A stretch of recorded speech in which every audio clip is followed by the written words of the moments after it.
Friday box நேயர்களுக்கு வணக்கம். ஹரிஷ் கல்யாண் நடித்த டீசல் படம் வந்து பார்த்தோம்னா தீபாவளிக்கு ரிலீஸ் ஆச்சு. ஆனால் தீபாவளிக்கு ரிலீஸ் ஆனது தான் பேர். ஃபர்ஸ்ட் நாள் ஏதோ ஓரளவுக்கு கொஞ்சம் கூட்டம் வந்தது.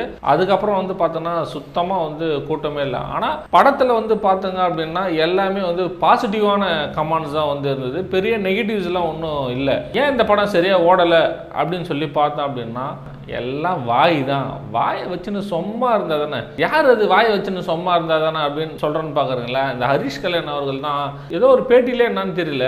அப்போ வந்து அவர் என்ன சொல்லியிருக்காருன்னா, நிறைய பேர் வந்து அவரை கமெண்ட் பண்ணாங்களாம். யார்? ஹரிஷ் கல்யாண் அவர்களை. அவர்னா நீலாம் வந்து அவ்வளோ பெரிய ஆளா, இந்த டைரக்டர்லாம் வந்து அவ்வளோ பெரிய டைரக்டரா, உங்கள் படம்லாம் வந்து தீபாவளிக்கு வந்து ரிலீஸ் ஆகுது அப்படின்ற மாதிரி வந்து யாரோ வந்து கமெண்ட் பண்ணாங்க. அதான் கமெண்ட் பண்ணாங்க மீன்ஸ் வந்து கிண்டல் பண்ணாங்க அவரை அப்படின்ற மாதிரி வந்து அவர் வந்து தெரிவிச்சிருந்தார். அதுக்கப்புறம் வந்து பார்த்தா அப்படின்னா அது மாதிரி யாருமே சொல்லலைங்க.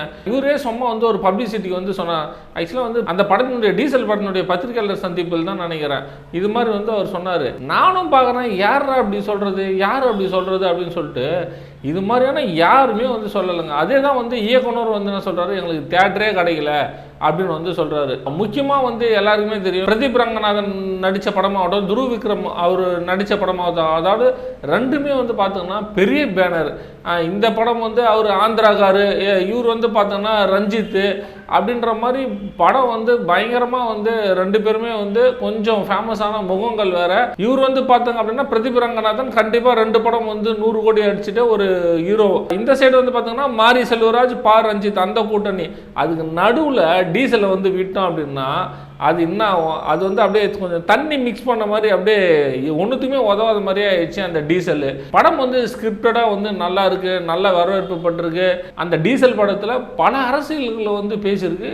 எல்லாருமே வந்து அது வந்து ஒரு பிடிச்ச படம் தான். ஆனால் வாயை வச்சுன்னு சும்மா இல்லாமல் இது மாதிரி பேசியே தான் வந்து பார்த்தோம்னா சரியாக வந்து படமே ஓடுறதில்ல. இதே போல தான் எல்லாருமே வந்து பார்த்தோம்னு வச்சுங்க, என் வழியில் வந்து இது மாதிரி வந்து குறுக்குறாங்க. யார்? இந்த தனுஷ், இந்த சிவகார்த்திகேயன், இந்த ஒரு சில ஹீரோக்கள்லாம் இருக்கிறாங்க. இதே தான் வந்து பேசுவாங்க. அந்த ஃபார்முலாவே வந்து பார்த்தோம்னா ஹரிஷ் கல்யாணம் வந்து எடுத்துக்கிறது. இது மாதிரி வந்து என்ன இது மாதிரி பண்ணுறாங்க, அது மாதிரி பண்ணுறாங்க. இதே தான் வந்து வளரும் காலகட்டத்தில் வந்து பார்த்தோங்க அப்படின்னா சிவகார்த்திகேயன் வந்து சொல்லியிருந்தாப்புல. இன்னைக்கு வந்து பார்த்தோங்க அப்படின்னா இப்போ இவர் சொல்ல ஆரம்பிச்சிட்டாப்புல ஹரிஷ் கல்யாண் அவர்கள். படம் நல்லா இருந்தது, அதாவது உங்களுடைய கண்டென்ட் நல்லா இருந்தது அப்படின்னா கண்டிப்பாக வந்து படம் ஓடும். இந்த ஆயாக்கள்லாம் பேசுகிற மாதிரி இந்த புறம் பேசுறதை விட்டுட்டு ஒழுங்கான வந்து பாதையை தேர்ந்தெடுத்தாலே அவங்க படம் நல்லா ஓடும். இந்த டீசல் படம் மக்களாகி நீங்கள் பார்த்துட்டு இருந்தால் இதனுடைய சிறப்பு அம்சங்களை கீழே பதிவிடுங்க. நன்றி.